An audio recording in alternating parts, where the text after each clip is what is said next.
Student, this question is based on rotational dynamics. Question is two thin planks. This is one plank. This is second plank. Two thin planks are moving on four identical cylinders as shown. There is no slipping at any point. There is no slipping at any point. Calculate ratio of angular speed of upper cylinder to lower cylinder. Student देखिए ये अपर cylinder का radius capital R है, all cylinders are identical. यहाँ पे ये velocity ऊपर वाले Planck की 2v दी हुई है, इस नीचे वाले प्लैंक की वेलोसिटी v दी हुई है, और ये अपर सिलेंडर की एंगुलर वेलोसिटी मैंने एज्यूम कर ली ओमेगा सफिक्स अप. अगर ये ओमेगा सफिक्स अप ऐसे है तो नीचे वाले सिलेंडर में ओमेगा सफिक्स डाउन ऐसे जाएगा.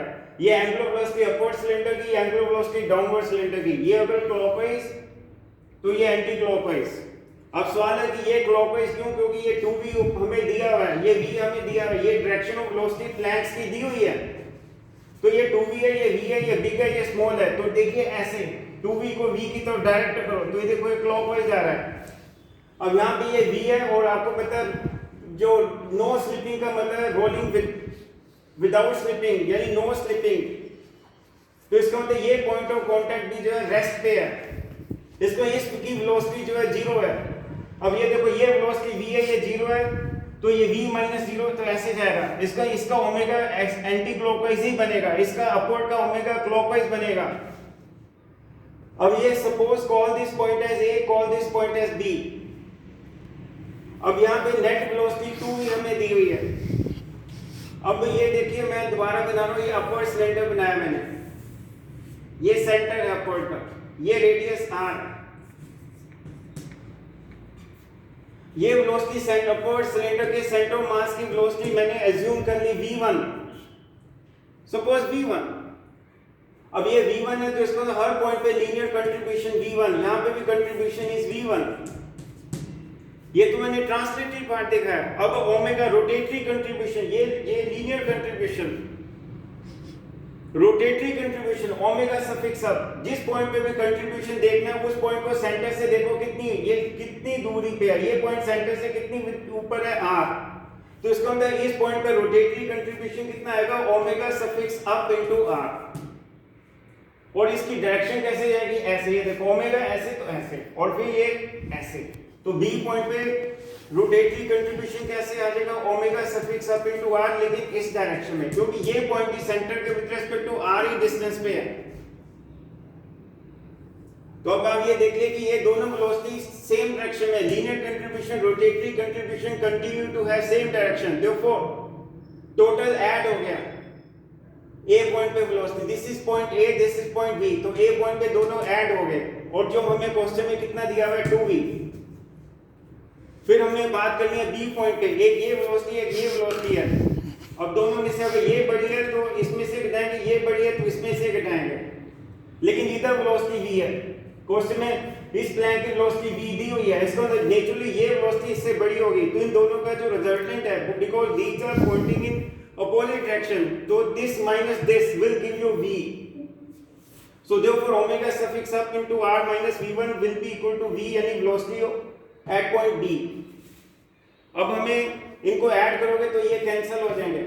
So therefore 2 omega suffix up r equal to 3v. Consequently omega suffix up is 3v by 2r. तो upper cylinder की velocity आ गई. Now question is I am to work out angular velocity of downward cylinder. वही फिर दोबारा देखा. फिर downward cylinder को मैंने बनाया, ये सेंटर है, ये रेडियस r.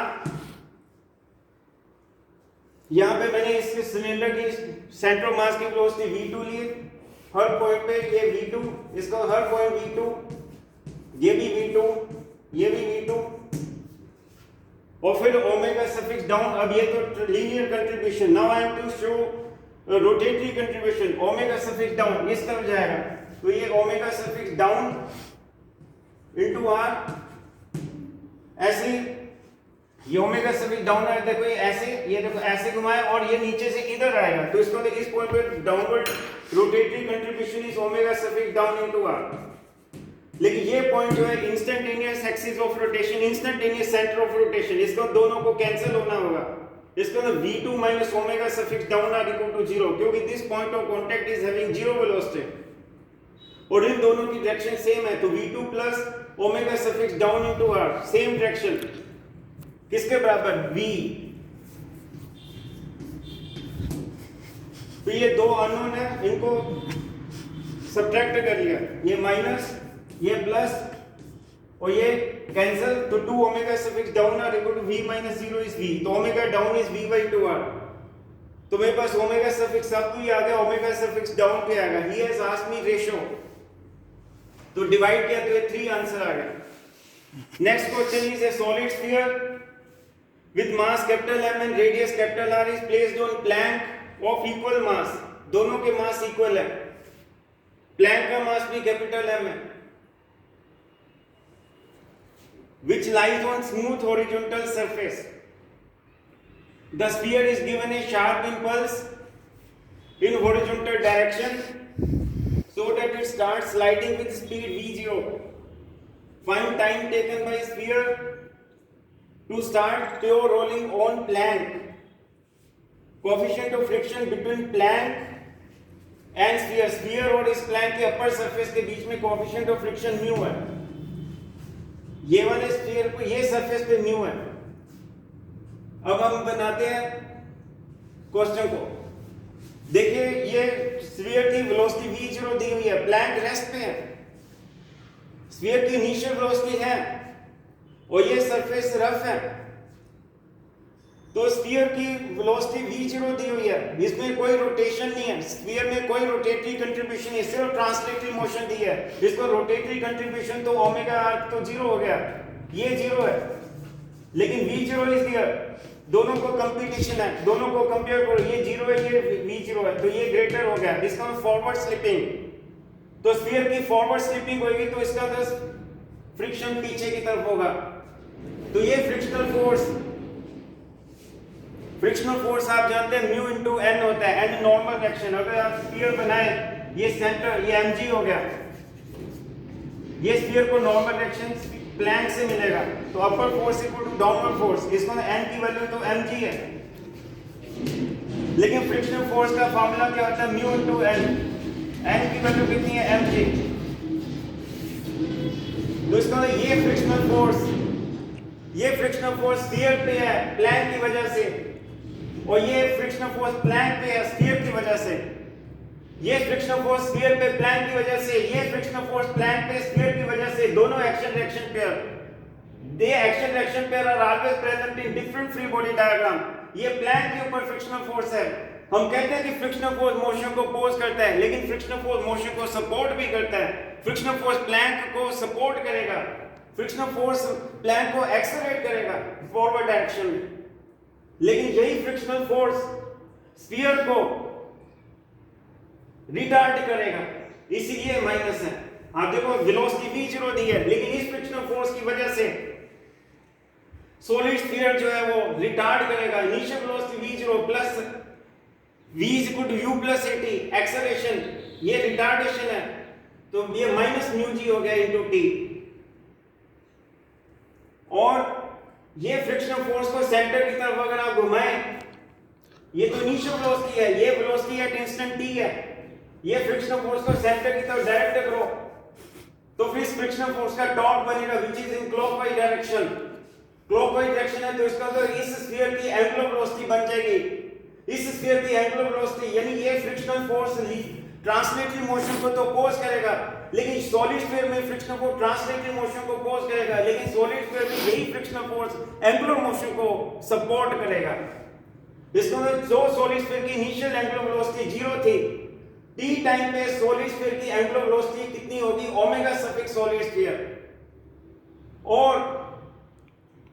t इंस्टेंट पे सॉलिड स्फीयर की लीनियर वेलोसिटी ये v सफिक्स सॉलिड स्फीयर, जाना तो इसने आ गई है, ये दिया हुआ v0, लेकिन शुरू में v0 है, अब वो लीनियर वेलोसिटी कम हो गई v0 से कम हो गई, कितनी रह गई v सफिक्स सॉलिड स्फीयर, और एंगुलर वेलोसिटी बढ़ते बढ़ते कितनी होगी ओमेगा सफिक्स सॉलिड स्फीयर, ये लीनियर कंट्रीब्यूशन, ये रोटेशनल कंट्रीब्यूशन, और प्लैंक की बात करें, अब आगे टाउ का फार्मूला क्या होता है? फ्रिक्शन का formula tau, torque of frictional force कितना होगा? Force into force on F into R, और डायरेक्शन ये क्लॉकवाइज है क्योंकि फोर्स को डायरेक्ट करो सी के वो। और न्यूटन सेकंड लॉ के मुताबिक sorry torque is I into alpha. So omega suffix solid sphere बढ़ते बढ़ते शुरू में तो एंगुलर वेलोसिटी 0 थी, टी टाइम पे अल्फा इनटू टी होगी, अल्फा यहां से आ जाएगा। तो टी टाइम पे वेलोसिटी प्लैंक की कितनी हो जाएगी? क्योंकि प्लैंक तो फ्रिक्शनल फोर्स तो प्लैंक को हेल्प कर रहा है, तो टी टाइम पे प्लैंक ने कितनी वेलोसिटी एक्वायर की? v u + at। इसकी इनिशियल वेलोसिटी तो नहीं है लेकिन at, तो प्लैंक की एक्सेलरेशन इनटू टी। प्लैंक का एक्सेलरेशन क्या होगा? प्लैंक के ऊपर जो फोर्स डिवाइडेड बाय प्लैंक का मास, एमसीएम कैंसिल, तो प्लैंक की एक्सेलरेशन म्यू जी है इनटू लिटिल टी। तो ये प्लैंक की वेलोसिटी हो गई। टी टाइम पे प्लैंक की वेलोसिटी इतनी है, और टी टाइम पे सॉलिड स्फीयर के दोनों कंट्रीब्यूशन है, लीनियर कंट्रीब्यूशन, रोटेशनल कंट्रीब्यूशन भी।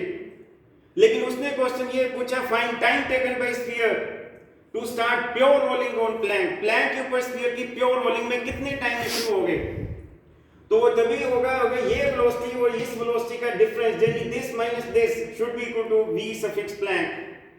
यही लिखा है for no slipping, I mean to say for pure rolling at instant t, v suffix solid sphere minus omega suffix solid sphere into capital R, इन दोनों का जो डिफरेंस है that should be equal to v suffix plank. और v suffix solid sphere की value v0 minus mu g into little t, that I have worked out, minus omega suffix solid sphere निकालना है। तो omega suffix solid sphere मैंने बताया था कितना? Alpha into t. Alpha is angular acceleration which is f into capital R over I। Frictional force की value mu capital mg, capital R radius of solid sphere, I is moment of inertia of solid sphere, and student moment of inertia of solid sphere about diametrical axis, so called unique axis, so called symmetrical axis is 2l/5 mr square। तो m से m cancel, तो alpha की value ये आ जाएगी। Therefore use alpha here and get omega suffix solid sphere, alpha की value into ये little t। इस omega solid sphere को यहाँ पे मैंने सब्स्टिट्यूट कर दिया। जब मैंने सब्स्टिट्यूट किया डिनोमिनेटर में कैपिटल R, ये capital R nullified is equal to v suffix plank, plank की velocity mu g into t। बस आगे ये सब दोनों, ये भी सब इधर ले गए, ये भी इधर ले गए। स्कूल अलजेब्रा करेंगे 9/2 म्यू जी t, मुझे t निकालना है। तो कितने टाइम बाद स्फीयर की प्योर रोलिंग प्लैंक पे होगी? Cross multiply, this is the answer. Thank you.